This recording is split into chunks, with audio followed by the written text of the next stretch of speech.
Good afternoon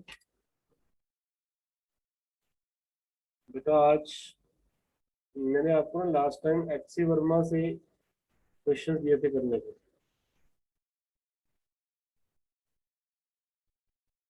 try किए क्या आपने एचसी वर्मा से क्वेश्चन?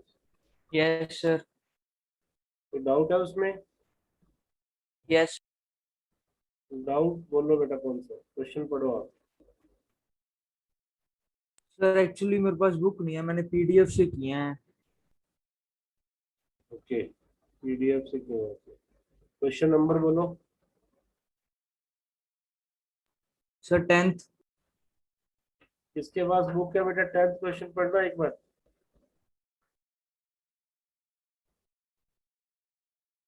क्वेश्चन नंबर 10 पढ़ो जिसके पास बुक है।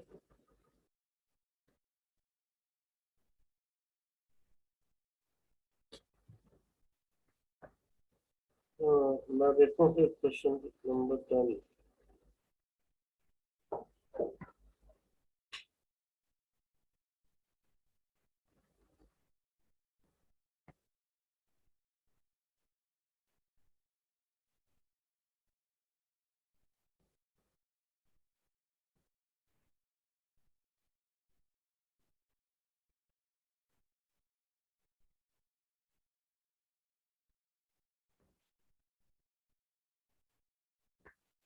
क्वेश्चन नंबर 10 है, suppose all the electron of 100 gram water, 100 gram water, उसके सारे electron are lump together to form a negatively charge body. मतलब हमें इसके सारे इलेक्ट्रॉन निकालने हैं। 100 ग्राम वाटर के सारे इलेक्ट्रॉन आपस में मिलकर एक नेगेटिवली चार्ज बॉडी बना रहे हैं। तो आपको क्या करना है? नंबर ऑफ इलेक्ट्रॉन निकालने हैं। हमें पता है कि 100 ग्राम में कितने इलेक्ट्रॉन होंगे। आपको पता है इसका एटॉमिक वेट होता है 18 ग्राम वाटर का। उसमें अप्रोक्सीमेटली इतने होते हैं ना। और एक में कितने होंगे? एवोगैड्रो नंबर लिया मैंने अप्रोक्सीमेटली। और 100 में कितने होंगे? आप इसको 100 से मल्टीप्लाई कर दो, अप्रोक्सीमेटली आपका आंसर आ गया 100/3 इंटू 10⁻23। इतने तो मॉलिक्यूल्स है। और एक वाटर मॉलिक्यूल में कितने इलेक्ट्रॉन होते हैं? 10। सबको पता है ऑक्सीजन के पास कितने हैं? और 2 हाइड्रोजन है, तो टोटल इलेक्ट्रॉन 10 बनते हैं। ऑक्सीजन के पास 8 है, एक और एक मिलके 10। इतने तो वाटर मॉलिक्यूल है, तो नंबर ऑफ इलेक्ट्रॉन कितने हो जाएंगे? तो आप इसको 10 से मल्टीप्लाई करो मॉलिक्यूल को। ये पहले ही 10⁻25 कर देता हूँ इसको, तो मेरा आंसर आ गया अभी तक का 10⁻26/3। उसके बाद वो ये कह रहे हैं नेगेटिवली चार्ज बॉडी बना लो and the nucleus are lump together to form a positively charge nucleus. Nucleus के अंदर क्या होंगे? प्रोटॉन। अब जितने जितने इलेक्ट्रॉन है उतने ही प्रोटॉन है। उतने होते हैं क्या प्रोटॉन? बताना आप, वाटर के पॉजिटिव प्रोटॉन कितने होंगे? 8। कितने होंगे? श्योर है ये? श्योर है।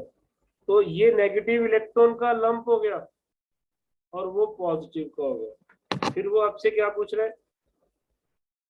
फिर वो आपसे ये पूछ रहा है कि if these two particle are placed, अब इन दोनों को, इनके ऊपर चार्ज आ गए। एक पे चार्ज आप मान लो माइनस क्यू है, ये वाला सारा चार्ज भी निकालना पड़ेगा। ये तो नंबर ऑफ इलेक्ट्रॉन निकले ना ये, तो चार्ज कितना बनेगा? 10⁻26/3। और एक इलेक्ट्रॉन पे चार्ज होता है 10⁻−19। ये चार्ज आ गया नेगेटिव ऐसे ही दूसरी बॉडी पे इतना ही चार्ज आ गया पॉजिटिव। अब इनको रख दिया 10 सेंटीमीटर दूर, 10 सेंटीमीटर दूर, तो क्या आप इनके बीच में अब फोर्स नहीं निकाल सकते? के Q1 Q2 bye are square calculation है बेटा, और कुछ नहीं है। किसका डाउट था ये? नाम बोलो। सर अर्पित। किसका? अर्पित। अर्पित। समझ में आ गया अर्पित कैसे करना है इसको?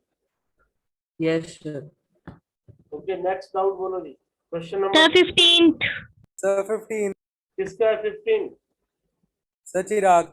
Sir, Isha. चिराग और Isha. Okay, question number 15 by doubt है चिराग का और ईशा का। बाकी सब बच्चों का हो गया ये? हो ही गया होगा ना, डाउट नहीं है। चलो क्वेश्चन नंबर सर मेरा भी डाउट है। ऑलमोस्ट सबका डाउट होना चाहिए। देखिए, suppose an attractive nuclear force आपको दी है। स्क्रीन सही से दिख रही है बेटा आपको? Yes sir. Okay, C E की power minus K R divided by are square divided by are square, ये आपके पास स्टेटमेंट है। Write down the dimensional formula and appropriate SI unit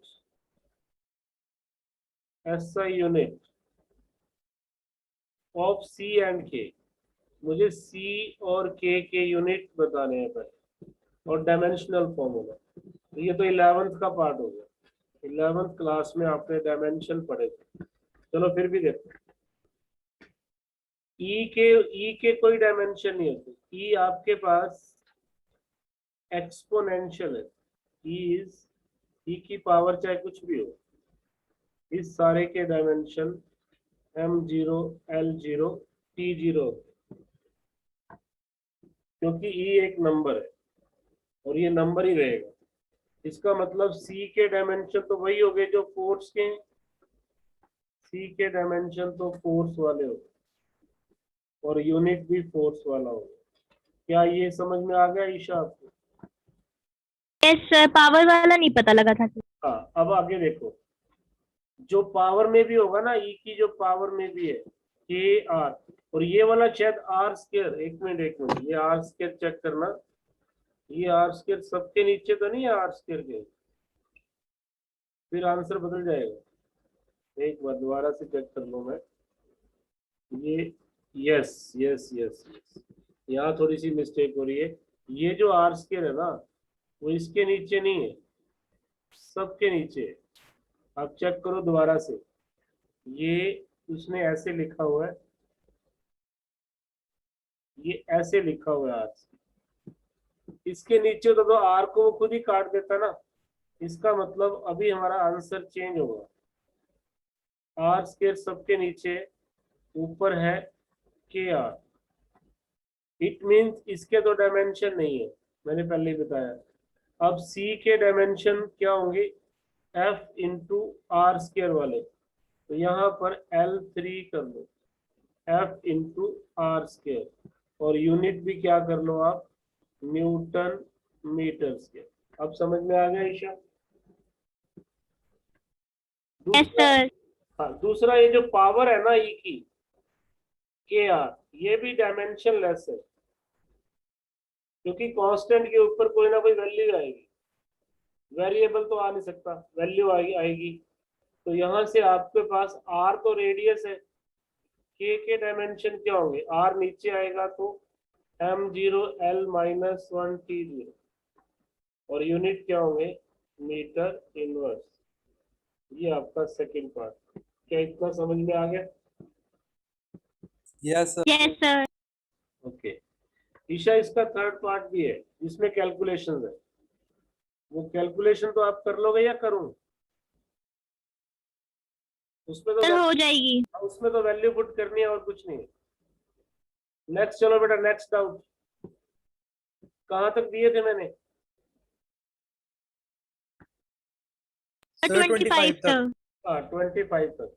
question number next. अगर किए हैं तो बताओ, नहीं तो फिर मैं आगे चल रहा हूँ, प्रैक्टिस करवाता हूँ।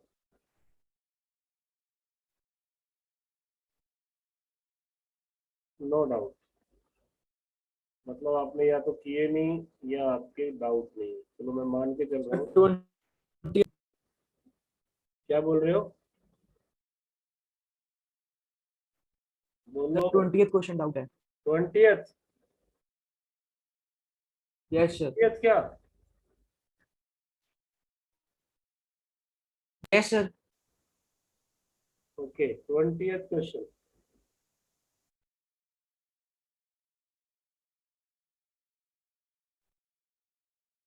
देखिए 20th को देखो सब लोग। 20th क्वेश्चन में वो कह रहा है 10 positive charge particle are kept. मैं डायग्राम बना दूं।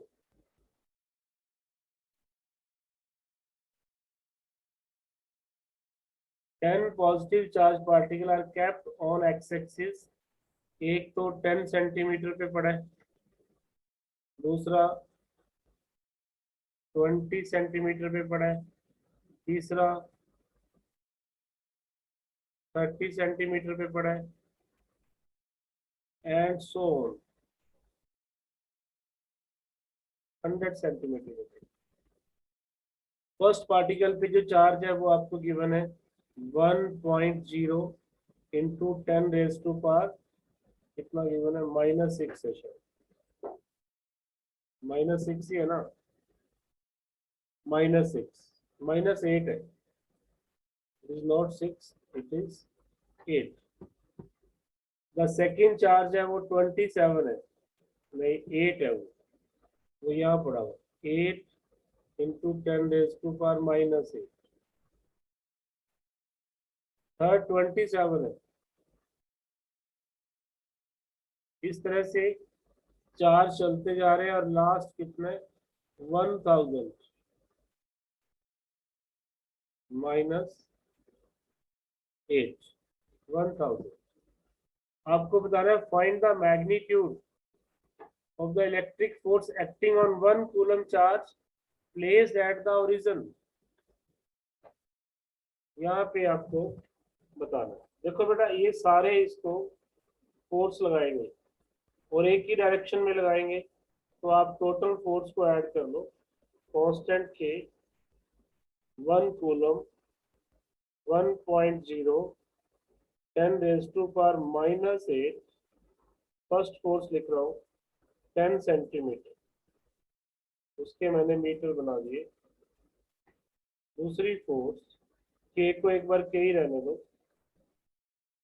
8 इंटू 10 रेज टू पावर -8, नीचे आएगा 20 इंटू 10 की -2 का स्क्वायर।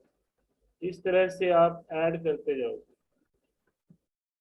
तो आपके पास एक रिलेशन बन जाएगा। यहाँ कुछ कॉमन आ रहा है, कॉमन ले लो। के 10 की -8 सब जगह से कॉमन आ रहा है। इवन ये 10 की -1 बनेगा, उसका स्क्वायर करेंगे 10 की -2, इसको मैं कॉमन ले लूँ। मेरे पास यहाँ तो बचा 1 प्लस इधर एक तो 8 था और नीचे 2 का स्क्वायर था, तो अगली टर्म भी मैं लिख लेता हूँ। वहां आएगा 27, नीचे आएगा 9। ऐसे मैं लास्ट टर्म लिख देता हूँ आपको, उसमें आएगा 1000 और नीचे क्या आएगा 100। ये बनेगा। तो जिन बच्चों ने मैथ पढ़ा है या वैसे 10th में एपी पढ़ी हुई है, वो उनके लिए ये क्वेश्चन आसान हो गया, क्योंकि ये अंदर क्या बन गया 1 + 2 + 3 अप टू +10। इसका इसका आंसर क्या होगा? वैसे इसका डायरेक्ट फॉर्मूला भी है n इंटू n + 1/2। जब कोई इंटीजर ऐड होते हैं ना, 10 नंबर है तो इसका आंसर आएगा 55। 10 इंटू 11/2 ये बनेगा 55। आप ऐड करके भी देख सकते हो, वैसे फिर सारे लिखने पड़ेंगे। या इंटीजर का सम याद रख लो, n इंटू n+1/2। तो बस आ जाएगा आंसर बेटा, यहाँ 55 आ जाएगा। इसका डाउट था ये?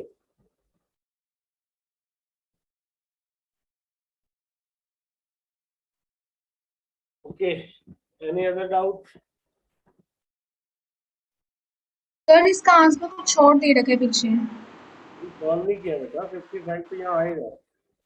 k की वैल्यू रखो, 9 × 10 की 9, इसको सॉल्व करो, 10 की पावर -6। 505 × 10 की पावर 3 आ रहा है लास्ट में, और आंसर पीछे कुछ और दे रखा है। आ रहा है बेटा पीछे आंसर, बताना कितना आंसर है।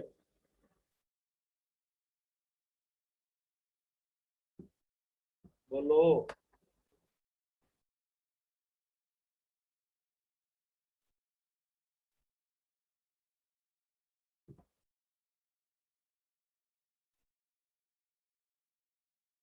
निधि आंसर बताना, क्वेश्चन नंबर सर चेक कर रही हूँ सर, 20th क्वेश्चन। इसका आंसर पीछे दिया हुआ है, 20th क्वेश्चन है क्या? इसका आंसर है 4.95। ठीक आ रहा है आंसर। यही बनेगा बेटा, इसको मल्टीप्लाई तो करो, 45 फिर ये 49 इंटू में ये बन रहा है 10 की 3। इसने आंसर दिया हुआ है 4.95 10 की 5, सेम ही तो है। मैथ का सर ये लास्ट टाइम वापस बताना। ये लास्ट वाला, ये यस सर, इधर से। ऊपर वाला सही समझ में आ गया? ये वाला ऊपर वाला कैसे, ये तो वैल्यू पुट की है। Yes sir. चलो मैं लास्ट यहाँ लिखता हूँ, आप सब लोग कुछ चीजें नोट करो। तो मेडिकल वाले बच्चे हैं खास तौर पे, वो अगर कभी भी आपके पास सम ऑफ द इंटीजर आ जाए, मतलब 1 2 3 अप टू n, इसका फॉर्मूला बनेगा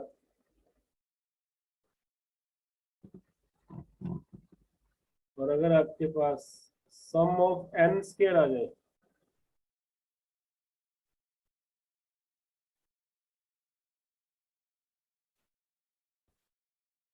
इसका बनेगा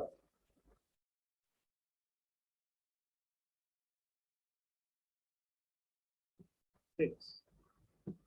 और अगर आपके पास किसी सम में 1 का क्यूब, 2 का क्यूब, 3 का क्यूब आ जाए,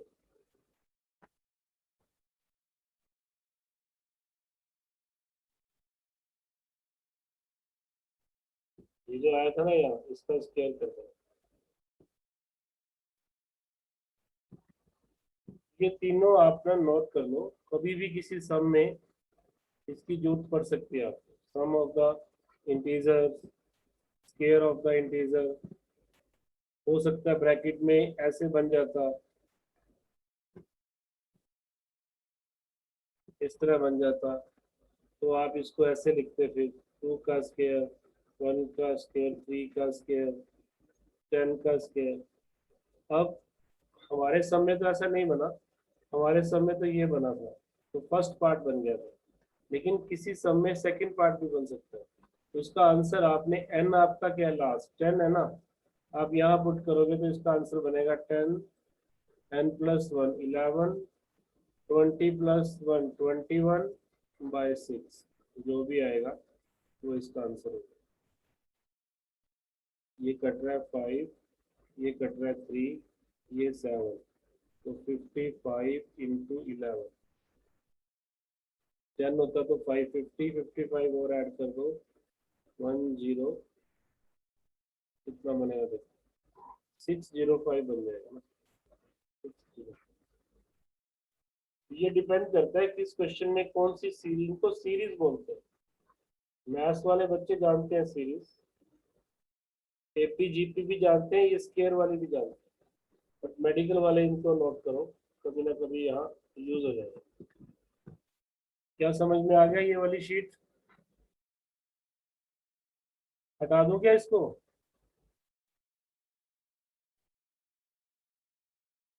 ओके, नेक्स्ट डाउट 26 तक। नेक्स्ट डाउट हो सकता है आपने आगे ना किए हो।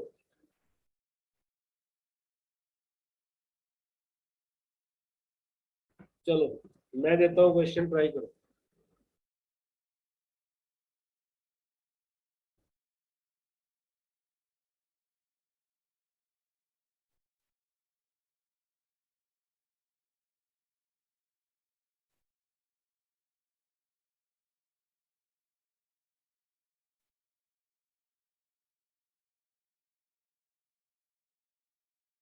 देखते हैं किसका आंसर आता है। कंसेप्चुअल क्वेश्चन है।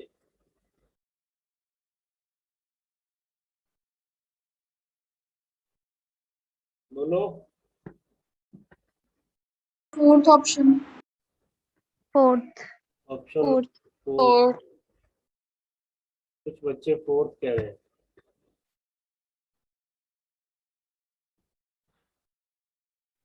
देखिए, positive charge body can attract neutral body by induction और नेगेटिवली चार्ज बॉडी। तो आंसर इज फोर। मैंने ये आपको बताया हुआ है कि repulsion is the true test.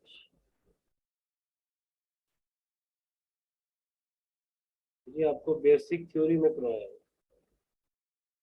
Repulsion is the true test and attraction is not a true test.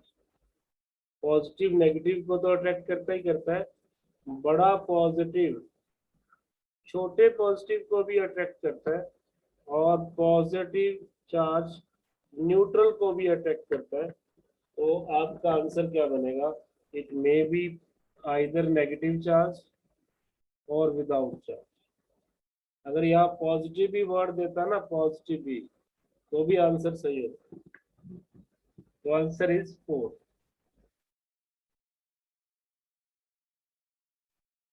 Next,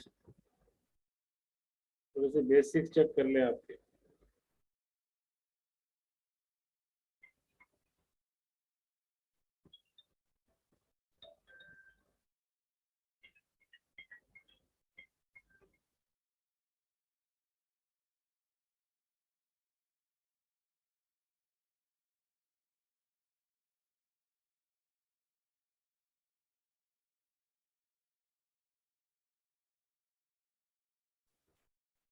बताओ इसका आंसर।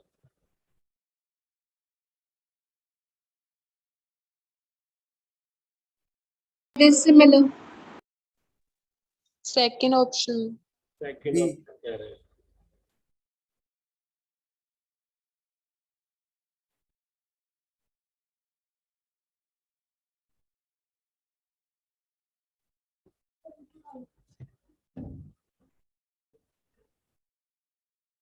सही है बेटा।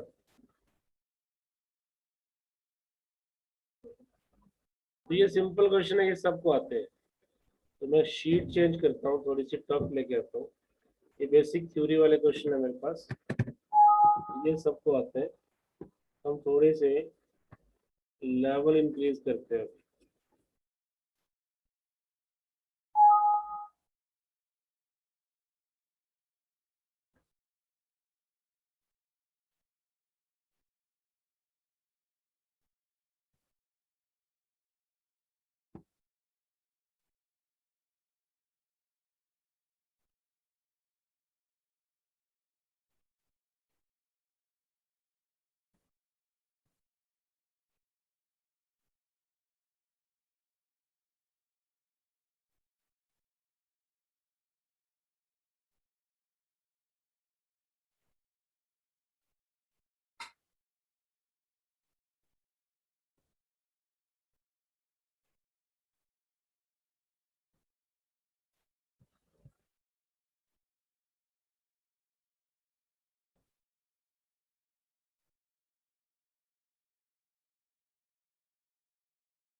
ये क्वेश्चन कंपटीशन में आया हो, इसको ट्राई करो।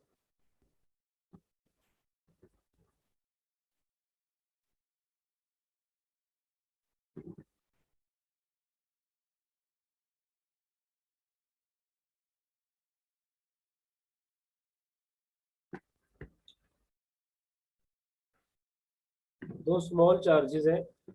बेटा आवाज आ रही है आपको? Yes sir. हैविंग दिख रहा है आपको स्क्रीन पे सारा?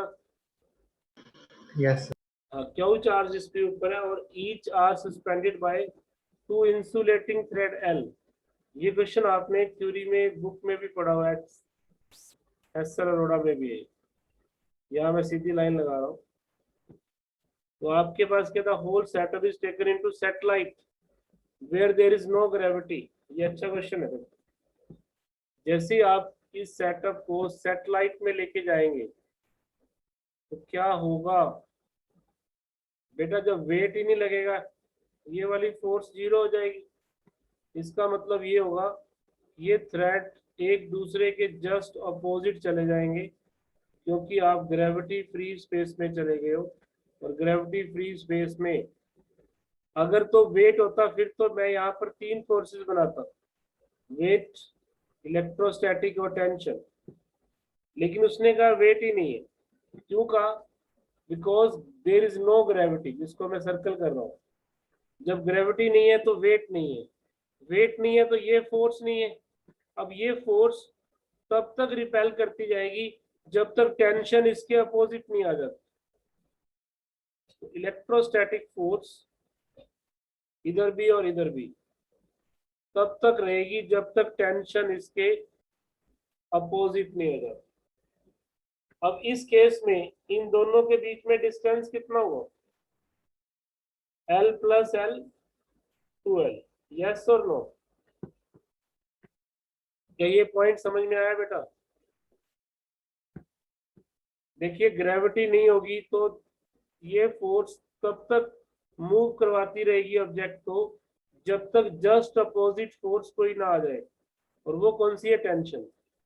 इसका मतलब ये दोनों ऑब्जेक्ट ए और बी एक ही लाइन में हो जाएंगे। जब एक लाइन में होंगे तो इनके बीच में डिस्टेंस कितना होगा? इनके बीच में डिस्टेंस होगा 2L। अब इलेक्ट्रोस्टैटिक फोर्स कितनी बनेगी फिर? 1/4 pi epsilon not, charges same थे, क्यू स्क्वायर बाय 2L का स्क्वायर। इसको सिंप्लीफाई कर लो, 1/4 pi epsilon nought Q square by 4L square. तो कौन सा आंसर दिख रहा है आपको? 16 ये वाला समझ में आ गया सबको? Yes sir. मतलब रिस्पॉन्ड किया करो साथ में। तो ये इम्पोर्टेंट क्वेश्चन था, किसी ना किसी कंपटीशन में आया हुआ था, तो ये आपको आना चाहिए। इसका सलूशन भी मैंने यहाँ बनवाया हुआ है, देख लो। ये पोजीशन बन जाएगी, ये बनेगी तो इसके बीच में जो एंगल आएगा वो 180 बनेगा। ये वाला एंगल कितना बनेगा? 180। अब ये 180 है तो यहाँ पर इसके और इसके बीच में लेंथ कितनी है? 2L and answer is 1। अब ये वाला क्वेश्चन करो आप, इसके ऑप्शन दे रहा हूँ।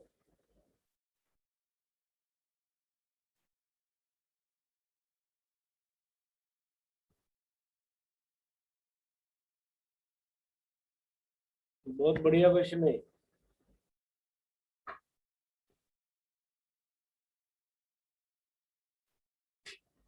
मैं तो ऐसे डायग्राम बना रहा हूँ, आप लोग क्वेश्चन करो।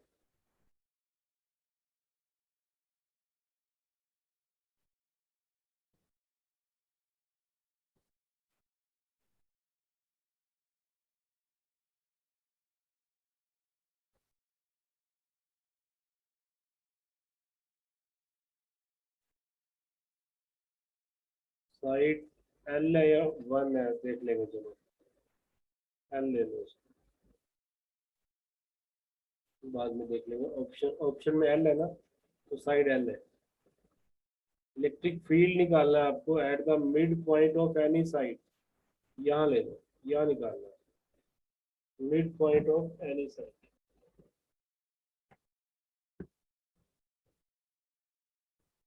इसका जो इलेक्ट्रिक फील्ड आएगा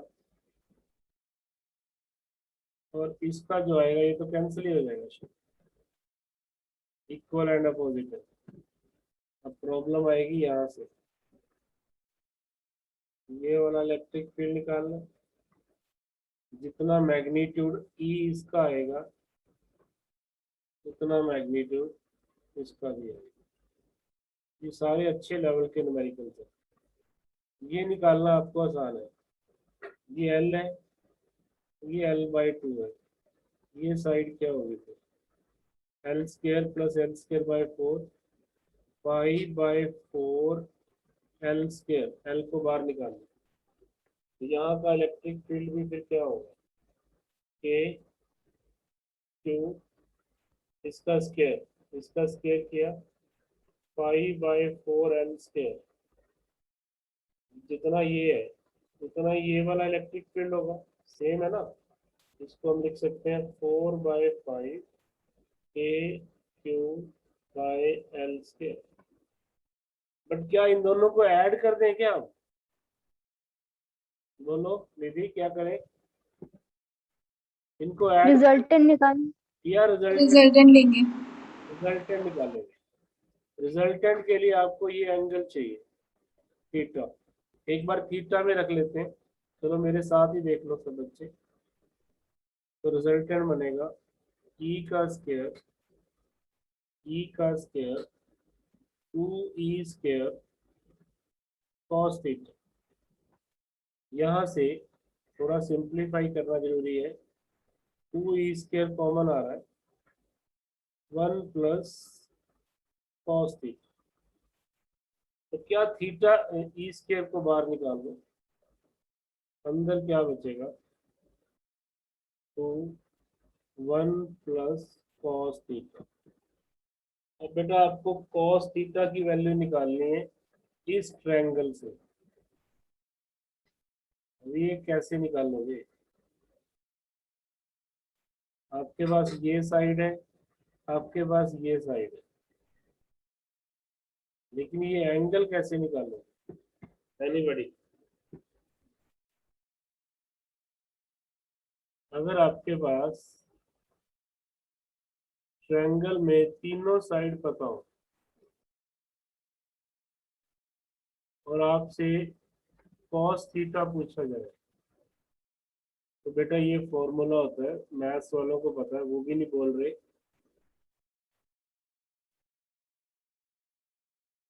मैथ्स वालों को पता है ये फॉर्मूला होता है। यहाँ से आप इसको सॉल्व करेंगे,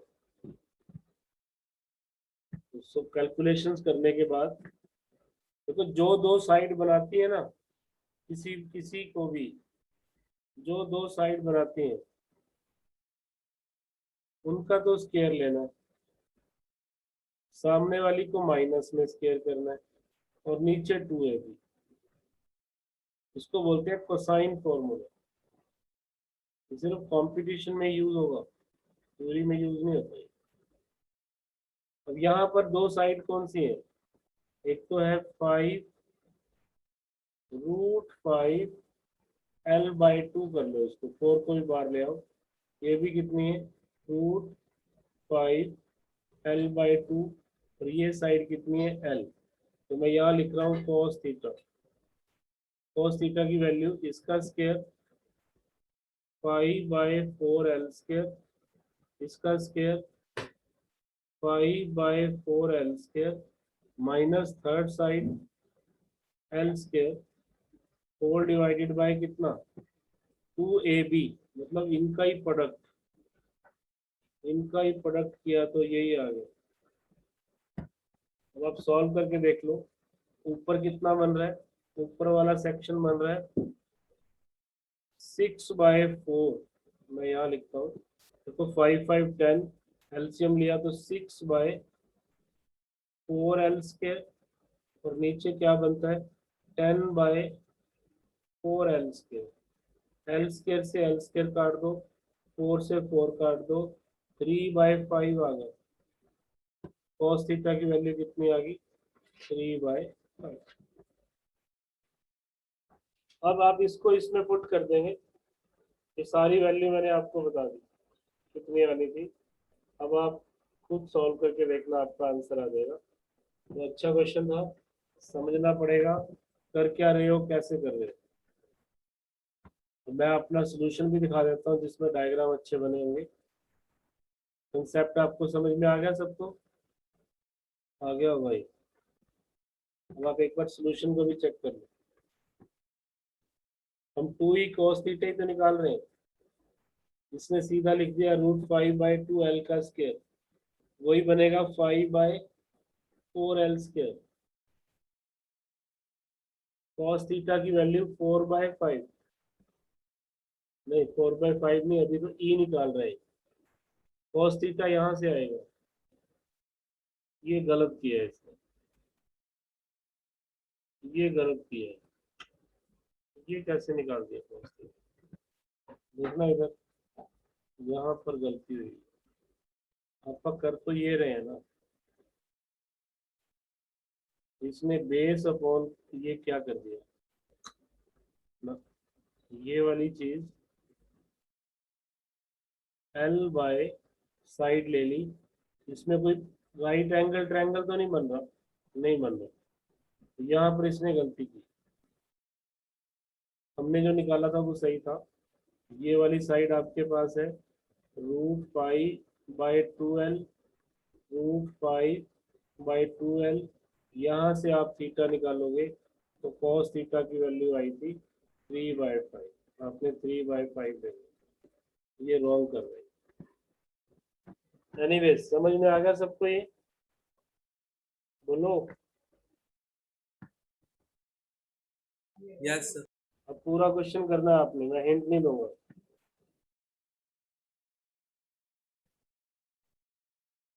अच्छा ये देखो थीटा ये कोई और ले रहा है, बाद में उसको यूज करेगा। चलो आंसर वही आएगा जो आपका निकाल रहे हैं, आंसर वही है। ये वाला क्वेश्चन कर दो बेटा, देखते हैं किसका होता है।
ये आपसे नहीं होगा, सेमी रिंग दिया होगा। देखो इसको कैसे करेंगे समझो आप।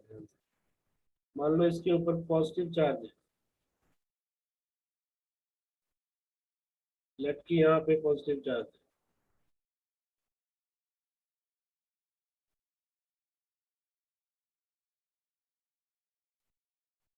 हमें इसका सेंटर पे इलेक्ट्रिक फील्ड निकालना है, सेंटर पे। मैं क्या करूंगा, इसका एक स्मॉल एलिमेंट ले लेता हूँ, स्मॉल एलिमेंट जिसका यहाँ पर इलेक्ट्रिक फील्ड भी मैं स्मॉल मान लेता हूँ। एक मिनट रब कर दो, दोबारा से देखो मैंने क्या किया। इसका एक स्मॉल एलिमेंट ले लिया, ये ले लिया, और इसका यहाँ इलेक्ट्रिक फील्ड मान लेता हूँ, नहीं चल रहा सही, मान लेता हूँ डी है, समझ लो आप। इसका यहाँ इलेक्ट्रिक फील्ड कितना है, लेट डी ई। तो वो डी ई हम सॉल्व कैसे करेंगे, वो डी ई हम सॉल्व करेंगे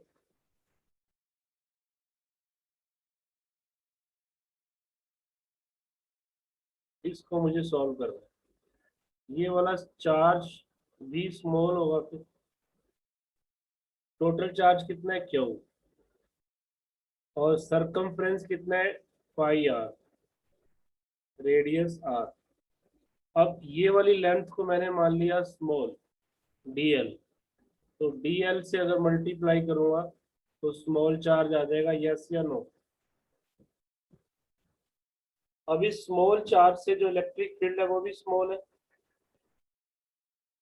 इलेक्ट्रिक फील्ड का फॉर्मूला क्या होता है, K D Q by are square, R मैंने स्मॉल लेटर में ले लिया।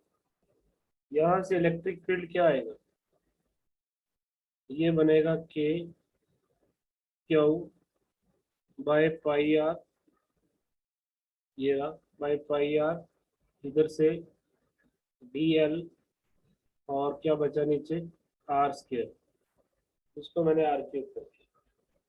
सिमिलरली ऐसा एलिमेंट मैं इधर भी ले सकता हूं सेम। तो ये दोनों इलेक्ट्रिक फील्ड मेरे पास डीई और डीई आ गए। अब मैं मान लेता हूं कि ये वाला एंगल थीटा है, इसका भी और इसका भी सेम। तो ये एंगल थीटा है, तो ये एंगल भी क्या होगा, थीटा और थीटा। तो इसके कंपोनेंट बन जाएंगे डीई कॉस थीटा, उससे भी आ जाएगा, और डीई कॉस थीटा इससे भी, डीई साइन थीटा और डीई साइन थीटा। ये दोनों कंपोनेंट कैंसिल हो जाएंगे, तो स्मॉल एलिमेंट से फील्ड कितना आ जाएगा, D E cos theta plus D E cos theta, इसको ऐड किया तो 2DE cos थीटा, और टोटल फील्ड निकालना है तो इस थीटा का आप इंटीग्रेशन कर दो 0 से लेके 90 तक, इसका आप इंटीग्रेशन कर दो 0 से 90, क्योंकि डबल मैंने पहले ही ले लिया इसलिए दोनों तरफ करने की जरूरत नहीं है, वो डबल में आ ही गया। आप एक का इंटीग्रेशन कर दोगे, आपने डबल कर ही दिया यहाँ से, तो दूसरे का भी आ जाएगा। अब यहाँ से आप इसका आंसर निकाल दो नेट। देखो इसका फॉर्मूला इंपॉर्टेंट होगा, डेरिवेशन आप एग्जाम में कर ही नहीं सकते हो, मैं आपको सॉल्व कर दूंगा, वो फॉर्मूला आप लर्न कर लेना। डी की वैल्यू क्या आ गई थी, के Q are Q D L, into में क्या कॉस थीटा, और लिमिट 0 से 90। अब क्या इस dl को मैं थीटा में ला सकता हूँ, इसे एंगल को आप स्मॉल एंगल मान लो, स्मॉल एंगल डी थीटा। आपने पढ़ा हुआ है छोटी क्लास में, अगर आपके पास ये dl हो और ये d थीटा हो और ये रेडियस हो, तो d थीटा होता है dl बाय रेडियस, ये सबने पढ़ा हुआ है।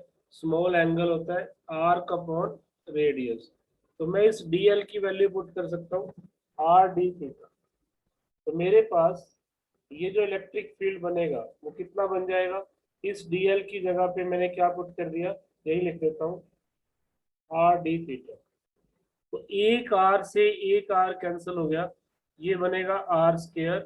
तो जो कांस्टेंट है उसको बाहर निकाल लो, 2k क्यू r स्क्वायर, ये सारा कांस्टेंट है। इंटीग्रेशन क्या बच गया, cos थीटा d थीटा 0 से लेके 90 तक। cos का इंटीग्रेशन होता है साइन, और साइन 91 होता है, तो ये सारी वैल्यू 1 आ जाएगी, ये सारी वैल्यू क्या आ जाएगी 1। तो मेरा आंसर आ गया, electric field is, sir cos theta की वैल्यू माइनस साइन, बेटा इंटीग्रेशन कर रहे हो आप, सर पाई भी तो आएगा बाहर। क्या आएगा बेटा? सर पाई। 5। सर पाई पाई 3.1। पाई कहाँ पर है यहाँ? सर के ई की वैल्यू के क्या हो बाय में पाई आर स्क्वायर थी ना। बेटा के ही है ये सिर्फ। एक बार देखो मैं यहाँ लिखता हूँ, अब बताना कुछ रह गया हो तो। वो तो के की वैल्यू में पाई आएगा, 2k क्यू आर स्क्वायर, ये आंसर होगा। और डायरेक्शन किधर है? नीचे की तरफ है, माइनस जे कैप। डायरेक्शन क्या होगी? Minus J cap. अब आप के की वैल्यू पुट कर लो। अब आपके पास के की वैल्यू कितनी है? 1/4 pi epsilon not Q by are square minus J cap. इससे इसको काट दो 2, तो आपका आंसर बनना चाहिए -1/2 pi epsilon not Q by are square along direction minus j. देखना कौन सा आंसर है इसमें। अच्छा, ये पाई स्क्वायर कैसे आ रहा है? पाई कौन सा रह गया अपना? सर डी में के क्यू बाय में पाई आर क्यूब अच्छा अच्छा, डीएल लिया था। सॉरी सॉरी, ये रहा, ये वाला पाई था ना, ये वाला पाई था, ये रह गया। यहाँ तो मैंने लिया हुआ है, यहाँ नहीं लिखा, ये वाला पाई रह गया, तो यहाँ पाई स्क्वायर हो जाएगा। तो इतनी कैलकुलेशन की भी जरूरत नहीं है आपको। अब मैं आपको शॉर्टकट बताता हूँ, फिर आप कहोगे सर पहले क्यों नहीं बताया। तो इसलिए नहीं बताया कि इसका प्रूफ भी पता हो कैसे आया। अब शॉर्टकट सुन लो। शॉर्टकट आप इसका ऐसे याद रखो, अगर तो पॉजिटिव चार्ज है, जैसे मैं बना रहा हूं, तो नेट इलेक्ट्रिक फील्ड इधर आएगा। पहले तो डायरेक्शन चेक कर लो, माइनस जे। अब शॉर्टकट पे आते हैं। शॉर्टकट होता है के क्यू बाय आर स्क्वायर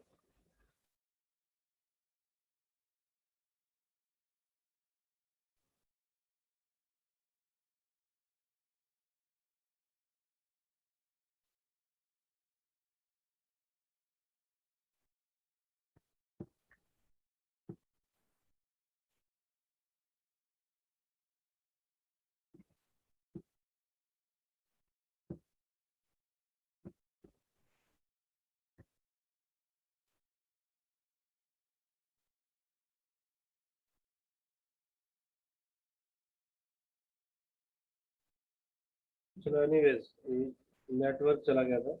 जो फॉर्मूला दे रहा हूँ ना रिंग का, वो आपने याद रखना है। रिंग का फॉर्मूला सबने याद रखना है। Formula is E is equal to k Q by are square sine of alpha sine of theta. इसको नोट करो पहले से। अब ये यहाँ पर कैसे अप्लाई होगा? इस क्वेश्चन में, इस क्वेश्चन में अप्लाई होगा। देखो ये लाइन को आप ऐसे डिवाइड करते हो, अल्फा और बीटा ये वाले एंगल है, ये अल्फा है और ये बीटा। जो मैं शॉर्टकट बना रहा हूँ वो ये है। अब अगर यहाँ पॉजिटिव चार्ज होगा, डायरेक्शन तो आपको वैसी नजर आ जाएगी, वो इधर होगी। अब इसकी वैल्यू पुट करना शॉर्टकट के अंदर, के क्यू पाई भी आएगा एक, है ना।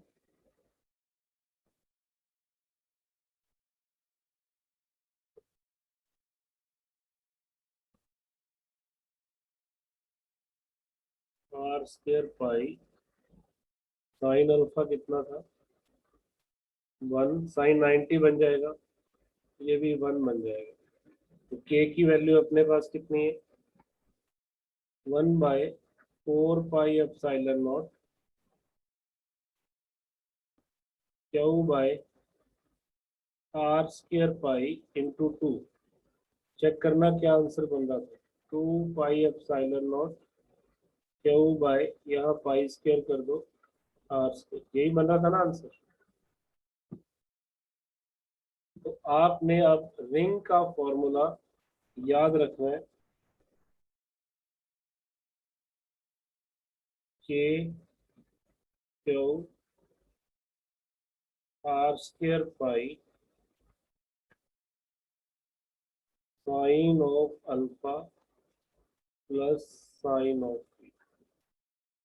जरूरी नहीं है कि क्वेश्चन में आपको सेमी सर्कल मिले, आपको कोई ऐसी आर्क भी मिल सकती है जिसके एंगल 90-90 नहीं होंगे, 30-30 हो सकते हैं या 30-60 हो सकते हैं, वो डिपेंड करेगा।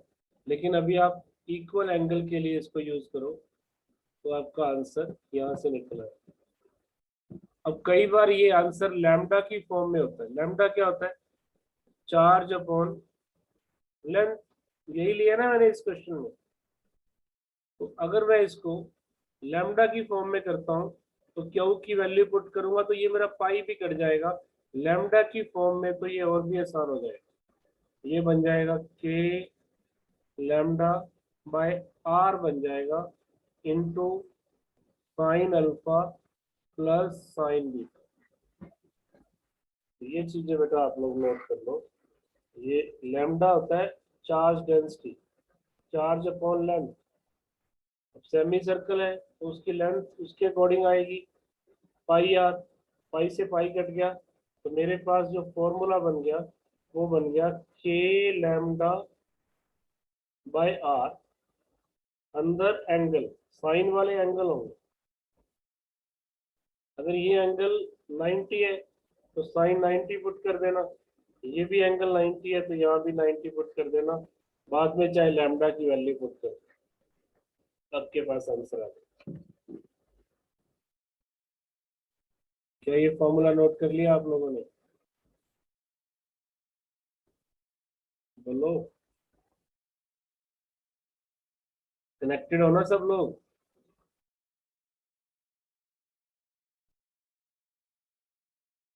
विधि आवाज आ रही है मेरी?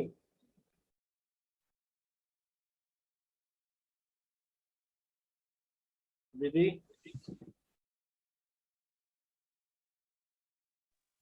सर निधि बायो बायो की क्लास शुरू होने वाली है हमारी। ओके, टाइम हो गया क्या क्लास का? Yes sir. चलो कोई बात नहीं। कलेक्सी वर्मा के ना पहले 40 तक, 26 टू 40 तक डाउट लूंगा। अब कल हम थ्योरी भी करेंगे आगे, इसी टाइम पे क्लास होगी 3 to 4। बाकी बच्चे ये वाला फॉर्मूला यूज करना, इसको लिख लिख के देखना 2-3 बार। कल मैं और डिस्कशन करूंगा इसके ऊपर। बायो की क्लास जल्दी थी क्या कि 4 बज गए? टाइम हो गया। बच गए। कल डिस्कस करेंगे बेटा 40 तक डाउट्स और आगे कुछ कंसेप्ट हो। ठीक है, फिर आप लोग कितने बजे है?